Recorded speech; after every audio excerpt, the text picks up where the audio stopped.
Yeah, hi. I'm on my match in the dark. I'm on my match in the dark. I'm on my match in the dark. I'm on my match in the dark. I'm on my match in the... Salut les amis, j'espère que vous allez bien. Moi ça va plutôt bien. Donc je vous fais cette nouvelle petite vidéo pour vous présenter ma nouvelle voiture. Pour ceux qui me suivent, vous n'êtes pas sans savoir que j'ai une 525D E60 avec laquelle j'ai pas eu de chance quoi. Et j'ai dû m'en séparer. J'ai regretté de toute manière. Après, comme vous avez vu, j'ai une Citroën C4 que j'ai gardé quelques semaines, quelques mois. Ensuite j'ai une 307cc que j'ai gardé pas longtemps non plus, hein. Voilà. Et donc c'est présenté à moi une je savais pas trop quoi reprendre. Bah si, je voulais une BMW mais je savais pas trop quoi. Et c'est présenté à moi une offre, une voiture qui me semblait pas mal, que j'ai pu avoir un prix correct, alors qu'à certes des kilomètres, mais le moteur a fait ses preuves. Donc voilà, et puis en plus elle est en boîte manuelle. Donc voilà, il y a un Dodge qui passe, ça va faire un peu de bruit. Donc voilà, donc je vais vous la présenter de suite. Hop, on va changer comme ceci, voilà.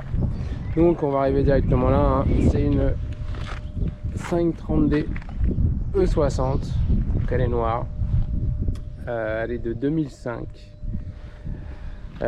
Qu'est-ce que je peux vous dire, elle est relativement propre. Bon, il y a des jantes de série 3, alors ça ouais, c'est pas du meilleur goût.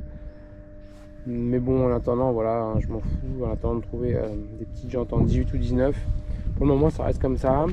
Vite teinté à l'arrière. Hop. Tac, voilà. Hop.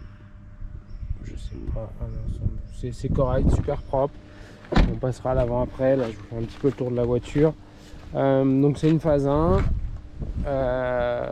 Phase 1 d'origine. Propre. Franchement propre, elle a des kilomètres, elle a 360 000 km.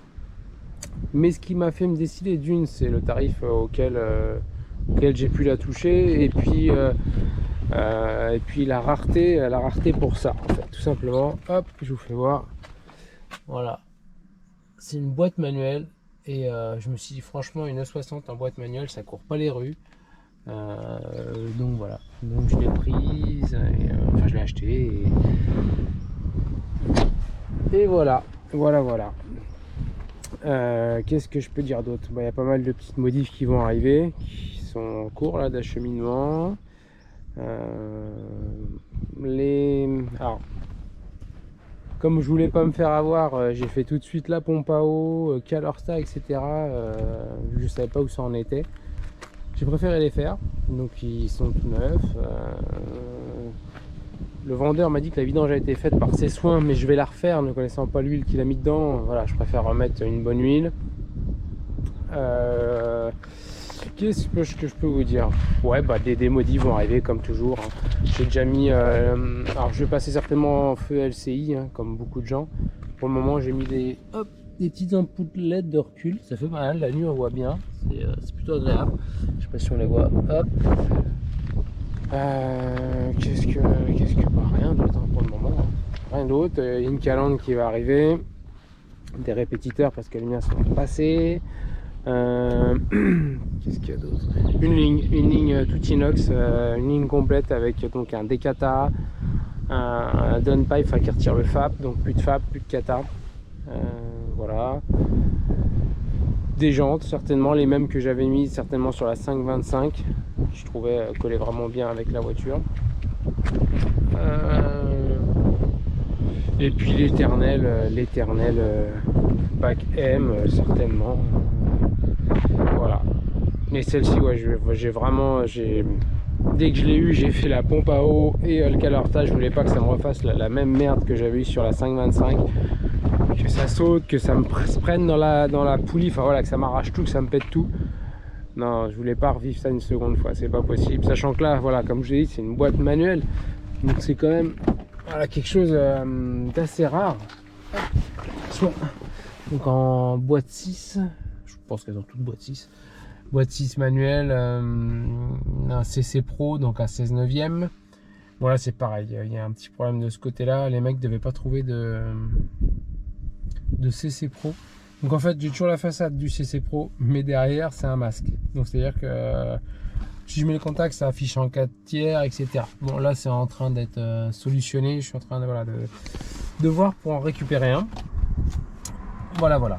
Et puis après, je vais passer sur un autoradio, sur un écran d'un fournisseur qui fait Apple CarPlay. Je trouve quand même que c'est sympa de nos temps d'avoir ça. Qu'est-ce que je peux vous dire niveau option? Cuir électrique, pas chauffant.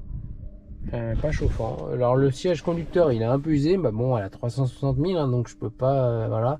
Donc je vais le reteindre. J'ai trouvé des kits teinture, fixateurs, machin, etc. Je vais bien le nourrir, etc. Le refaire comme il faut.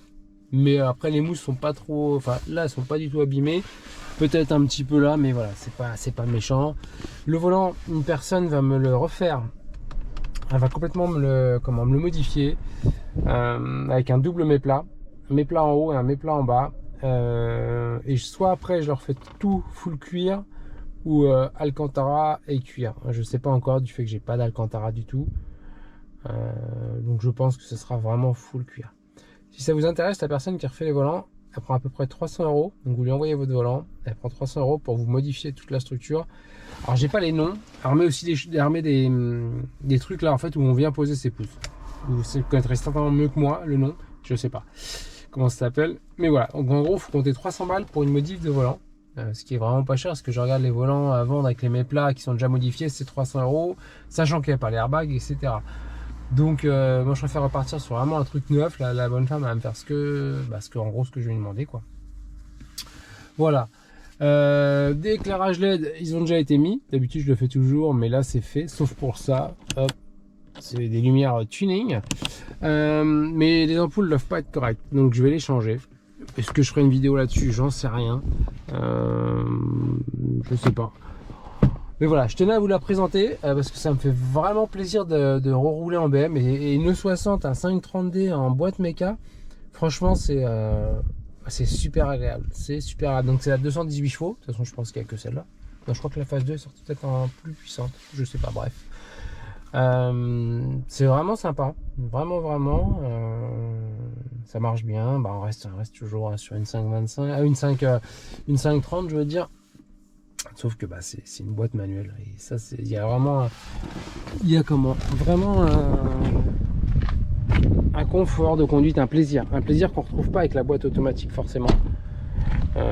Et là j'apprécie vraiment. Donc là ça va être désiglé aussi bien sûr, enfin débadgé. Je vais retirer le 530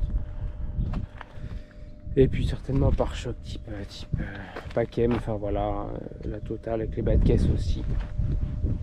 Donc là ça fait quelques jours que je l'ai seulement, donc il n'y a pas eu encore grand chose de fait. Je me dis, hormis la pompe à eau ou quelle heure ça, je me suis vraiment dépêché, donc j'ai fait toute une purge de liquide de refroidissement, j'ai tout refait, donc c'est nickel.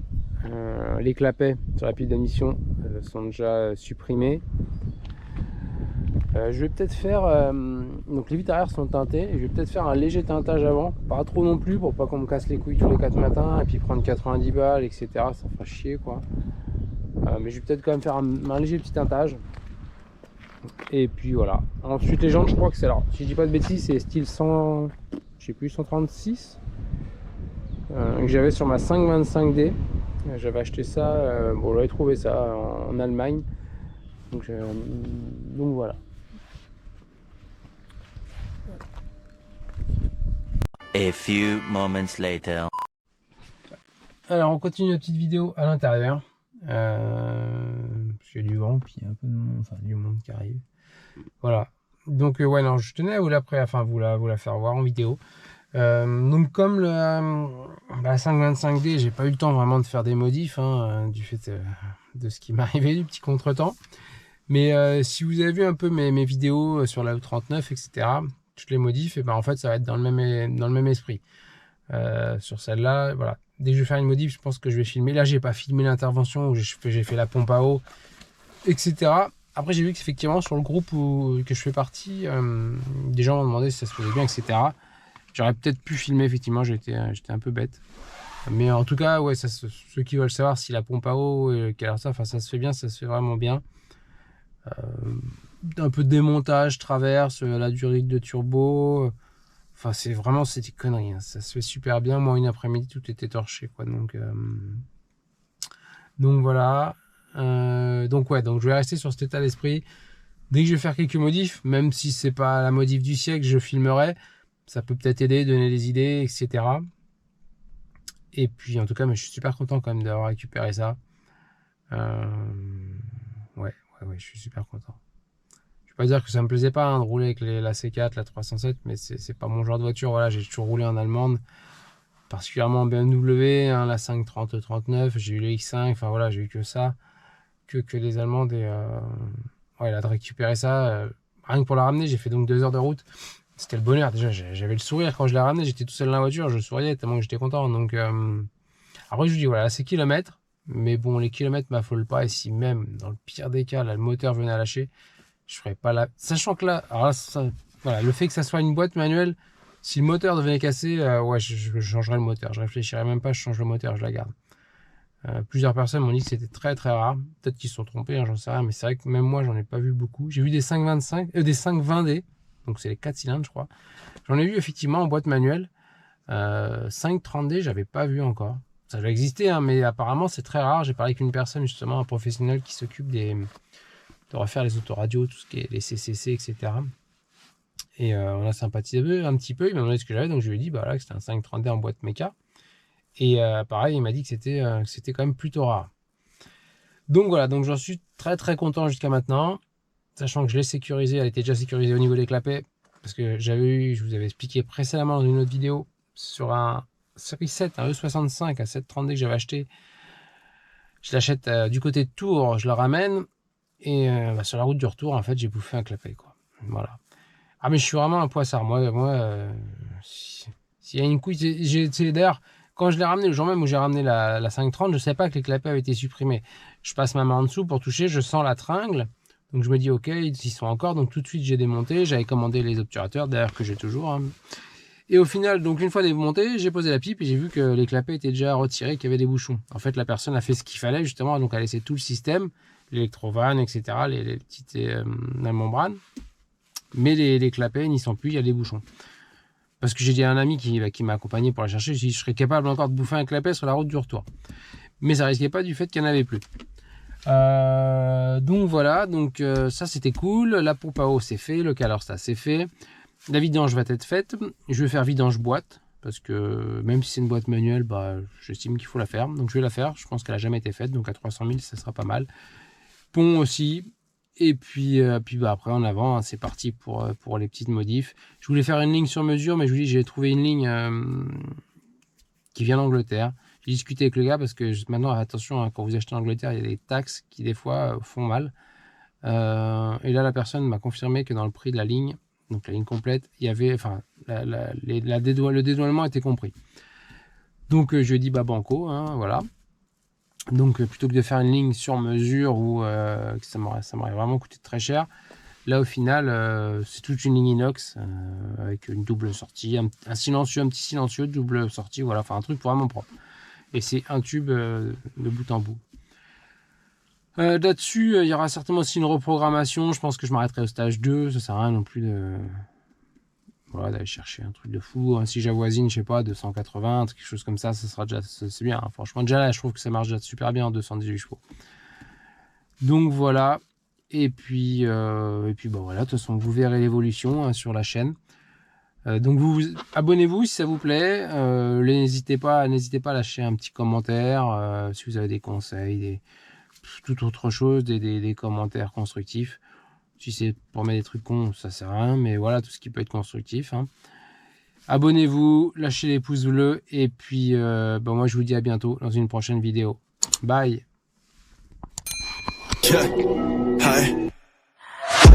In the dark, I'm on my match in the dark. I'm on my match in the dark. I'm on my match in the dark. I'm on my match in the